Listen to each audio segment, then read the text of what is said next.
Hi, folks, with Tacitus today. Tacitus today, your pushback channel, and thank you for joining this audio live stream. In this essay, I'd like to talk about how immigration enforcement, and I'm thinking of the United States at the moment, how immigration enforcement, whether it's illegals or visa overstays or fake asylum claims or bullshit chain migration like family reunions, it's called in Australia, but to look at all of these things, say, well, how do you get these people, or even people on work visas? How can you get them out of the country? There's very, very few. There's some are. There's very few that are there legitimately in the United States or anywhere across the West. Just to give you some idea, like India's got a population of 1.5 billion people. More than a billion people in India are desperate gagging to get the fuck out of India and come to the rich white West. Now, they're not very sophisticated people. They have no idea that they'll turn, in those sort of numbers, a billion people, they'll turn the West into the shithole that India is. They can't think that far ahead. They've got no reasoning power along those lines. They just see the goodies and they want a piece of it. And just to illustrate that, there's whenever like internet job board jobs are advertised in Australia, even though it says only Australian citizens can apply, or people with work documents, that sort of thing, can apply, it's still 90% plus of the applications come from India. India in particular. There are other places, but India in particular. You'll get a few from Africa and a few from China, but India's the one. So, and it's not unusual to get 200, 300, 400 applications for the job, and 350 of them come from India for people who've got no legal right to work in Australia. And this is pretty much how things are, and reflects the desperation. And, business I'm associated with recently made a post on an Australian business website. It's only meant for Australia, and the posting was Australia, Australia, Australia, so very clear. And just looking at the analytics, and again, 93% of the views and responses were from India. So there's a vast billions of people around the world want to come to the rich white West. They'll destroy it utterly, absolutely destroy it utterly, but they don't think that. They just see that the goodies, and they're just freeloaders. They want the handouts. But what this means is there's a massive dead weight across all Western societies now. Are some of them hard workers that genuinely want to start a new life? Sure, there's some. There's just not very many of them. And again, 90%, easily 90% plus are just freeloaders, or people that want to set up their own special little ethnic enclave with special pleading, special handouts, special representation, special this, special that, and special recognition of their uniqueness and so on. They're not coming to integrate or assimilate or start a new life. They're just coming to take. That's all they're coming for, to the West. So it's in everyone in the West. It's in everyone's interest, Western interest, that these people go back to their own countries. You've got somewhere to go back to your own country. So this is the wider, I guess, the bigger picture issue to be dealt with here.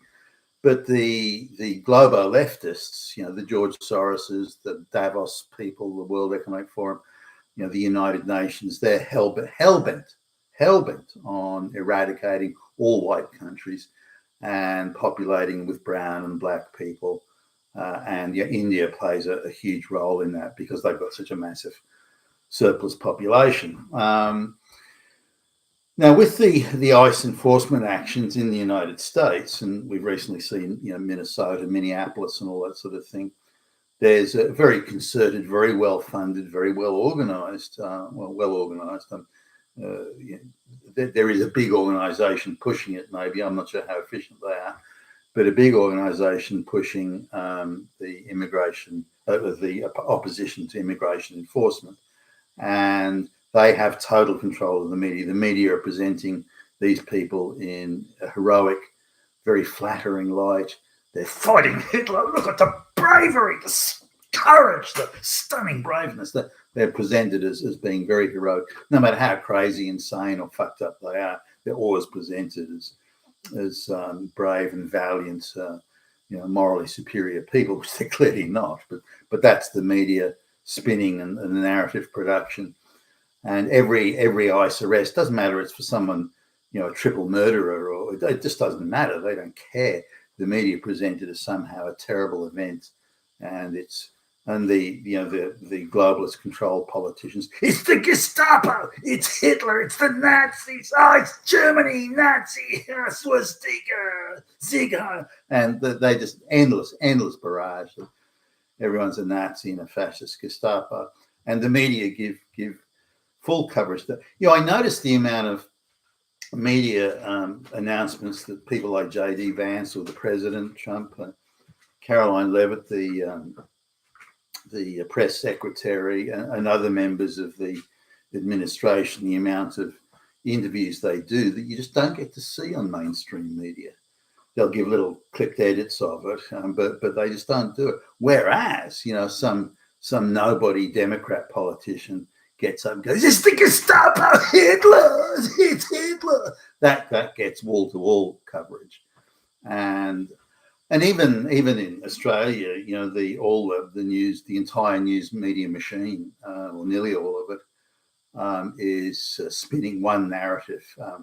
That Alex Pretty guy that struggled with agents and was fighting them, and had a gun and ended up the gun was discharging and he got shot and died.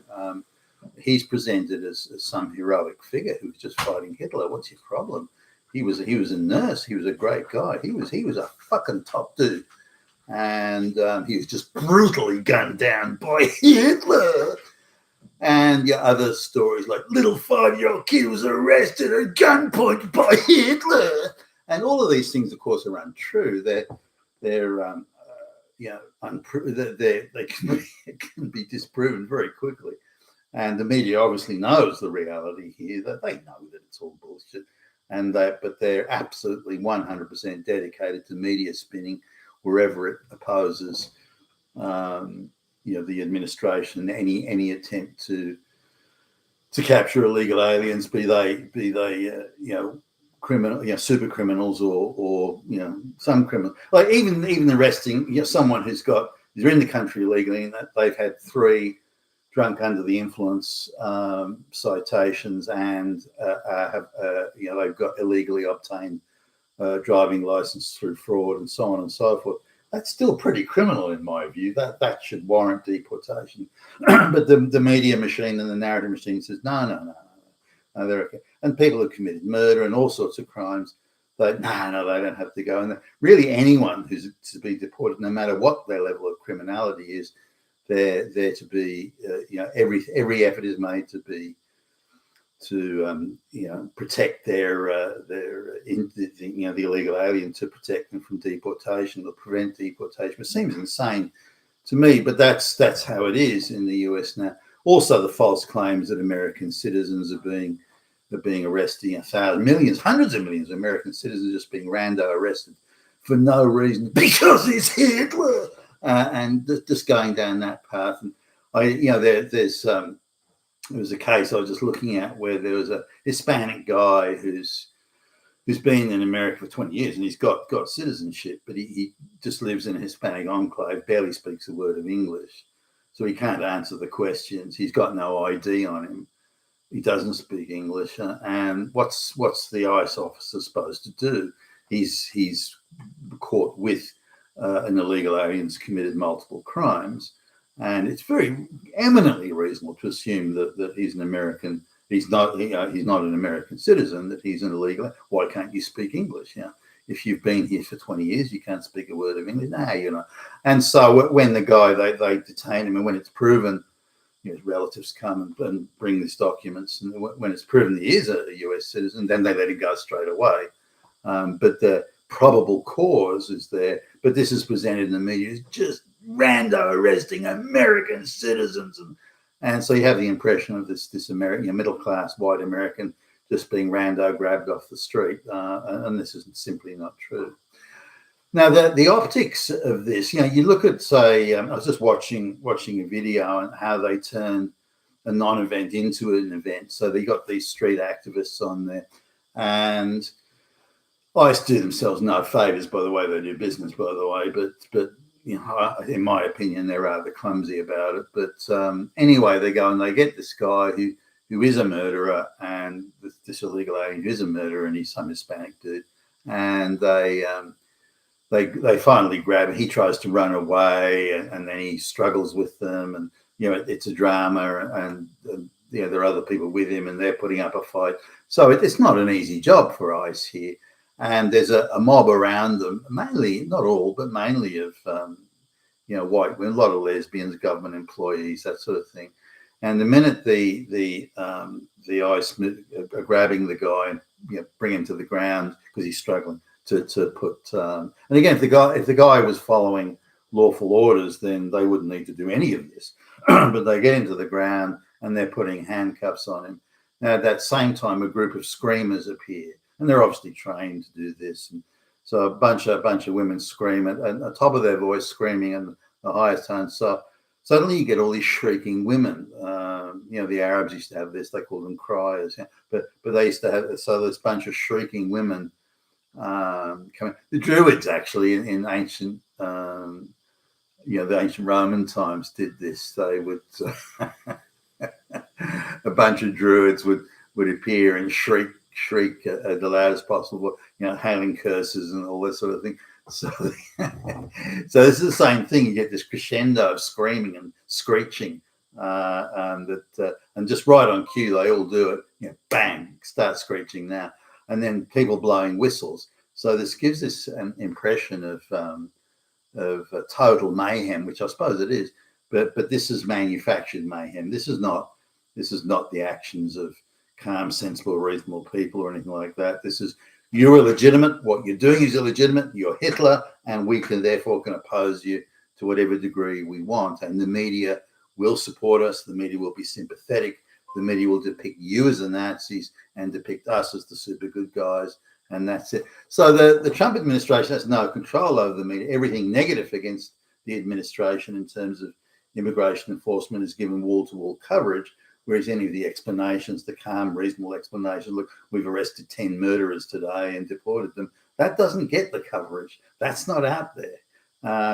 And yet hard to find. And again, in Australian media, that Alex Pretty guy is the nurse guy who was shot.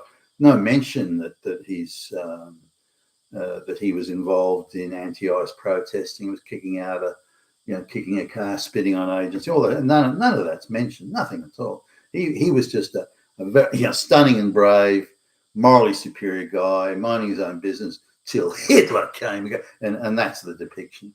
So what can be done is where I'm going with this essay. The optics. The Trump administration has failed, and they're up against a difficult battle here. But the Trump administration has failed to neutralise the source of the protests, which I regard as very, very sloppy of them. Very sloppy. They should have done that and could have done it. They failed to neutralise the source of the protest. The organisation, the funding, that sort of thing. Thus, they have to deal with constant negative optics, which makes them look bad. The administration looks like it's losing its nerve and saying, okay, well, we don't want this bad optics. So, state government, Governor Waltz and that Jewish mayor activist mayor of Minneapolis say to if you guys will do the job, then we'll back off and leave you to it. But you've got to hand over those illegal aliens to immigration enforcement. This can be done quietly at immigration centres. It appeared they might have agreed to that, and so Trump said, well, I'll back off if you guys will do it. It seemed there was some sort of agreement in the offing, and then just suddenly that all U-turned where they go, no, we're not going to help you. You can get, because they know that the optics battle is something they've already won and will continue to win. They know that. So unless the Trump administration becomes very, very, very much better than they are in cutting off the source of these protests and so on, which they just haven't done, they're dragging their feet like you wouldn't believe. When the truckers protest COVID shutdowns, the banks will debank them. There's a whole battery of a raft of actions take place to neutralise the people that the globalists don't like. but somehow the Republicans and the nationalists, rather than the globe, suddenly they're limp-wristed and powerless to stop it themselves, even though they have the same levers of power that the other side have. I really don't understand that. It frustrates the hell out of me. Why won't you take this decisive action? The other side could go and chase down grannies in fucking Alaska who with cancer, who were somewhere near Washington D.C. on January 6th. But they've got the resources to do that. Yet somehow the Trump administration and Pam Bondi, that they can do nothing, and what they do is ineffective anyway. That every time they arrest someone, it happens to appear before a radical leftist judge, which lets them go. And look, fuck me, this is sloppy bullshit. Stop it. Get on with it. Do a proper job. Fuck. Hire me if you want. I'll do it. But it comes back again to the central point. You don't want, you want to get the illegals out of your country. So the banking system would begin. This is the other side user. The banking system is an easy one. Either you heavily tax all remittances back to South America and the Hispanic countries. Either you heavily tax all remittances. That'll make being in the United States was no point to it. We don't need to be here. So I suppose they could do mules carrying cash or something, I guess, but essentially it would really fuck them up. So that's one there. The other thing is making sure and being rigorous about making sure that they can't work anywhere. You're an illegal alien, for fuck's sake. You can't get a job. It's impossible for you to get a job. All the only jobs they can get are combo cash, under the table, accommodation, food type gigs, which would then cut out, many millions of workers would be out there. Other things too, if you look at, say, Arabs and Indians and those sort of people, they're and there's a lot of young men in the United States, and they're absolutely hell bent on brides and husbands coming from the village of their ancestors. Indians, Arabs, they like this, and they talk this way. Wedding ceremonies, they say, Mustafa comes from a good village, and this is how they are, and the Indians too. So, and even other places, where they've got a somewhat decent integration rate, like Filipinos, if they're rural Filipinos, they get into this sort of stuff as well. Anyway, the point here is that if you say to Indians and Arabs, there's no way, if you want to marry somebody, if you want to arrange a husband bride from the home country, you can do that if you want, but you have to stay outside of the United States for 15 years before you come back. Do something like that. And once you tell them, look, you're going to have to marry someone local. There's just, we're not going to allow you to import husbands and brides from the village of their ancestors. Just not going to happen. Then a lot of them won't come, and the ones that are in America, even if they had citizenship, they would go back to India or some Arabic country or whatever.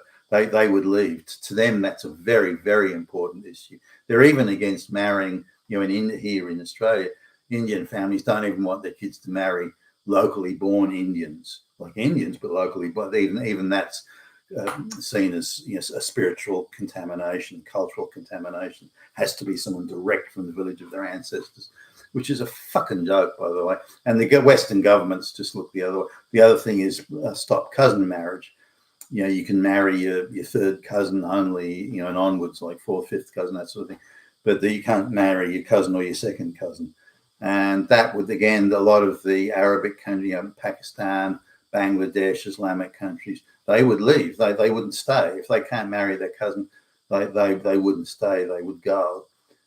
So if you prevent also, a rigorous prevention of any sort of government benefit, children can't attend school, you can't go to the hospital, can't get any medical care, can't get any government benefits, no food stamps, this sort of thing. Absolutely rigorous there. And again, millions upon millions would leave. They're only in the West to freeload off the welfare state. They would go back to where they came from. And so you would encourage tens of millions of self-deportations. Now, the number of illegals that came into the United States during the Biden period, auto pen period, they range from, depending on your numbers, they range from sort of 11 million, and others have come up with figures, the illegals that got away and various other devices that we use to bring people in, 1 million from Haiti and 1 million from here, and temporary status from there, and this sort of, so saying that it's closer to 20 million that were brought in during those 4 years. I don't know.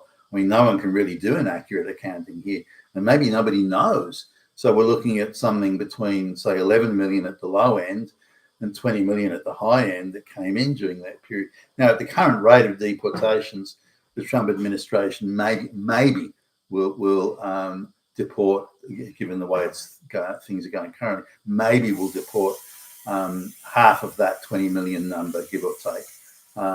So the reality is that they're going to barely make a dent in the overall, and given there were close to 25 to 30 million in the country, in the United States to begin with, this means that in effect the current process of deporting people is not only labor intensive and high drama and bad optics and this sort of stuff, but it's not really going to achieve a whole lot. Sure, the border's been shut and very few illegals are getting in. That's a huge plus. But really the 35 to 40 million that are in the country anyway, they're going to be lucky to get rid of 20%, 25% of them at the end of the term, which is I mean, it's better than nothing, but that's all. So really, the banking system, tax system, all these sort of things need to be utilised to the full, and they can be done administratively. They can be done quietly without any bad optics. No bad optics in this. They can be done. Now, sure, there'll be legal challenges and that sort of thing, but they will have the same effect. If you're taxing 50% more, you're taxing 50% of remittances from illegals working in the United States, then that suddenly meant, no, there's no point in us being here now. No, we need to. We might as well go back to Nicaragua or Colombia or somewhere like that. And this is really anything that achieves that through administrative actions needs to be fully explored, because the optics, given the media is 100% against Trump, the administrative actions are absolutely necessary if the Trump administration is to come anywhere near their goal of deporting most of the illegal aliens. And if there are illegal aliens in certain sectors that maybe that Trump wants to keep, then give them 12-month work permits and then get rid of them. Do something, for fuck's sake. You've been with Tacitus today at your Pushback channel, and thank you for listening.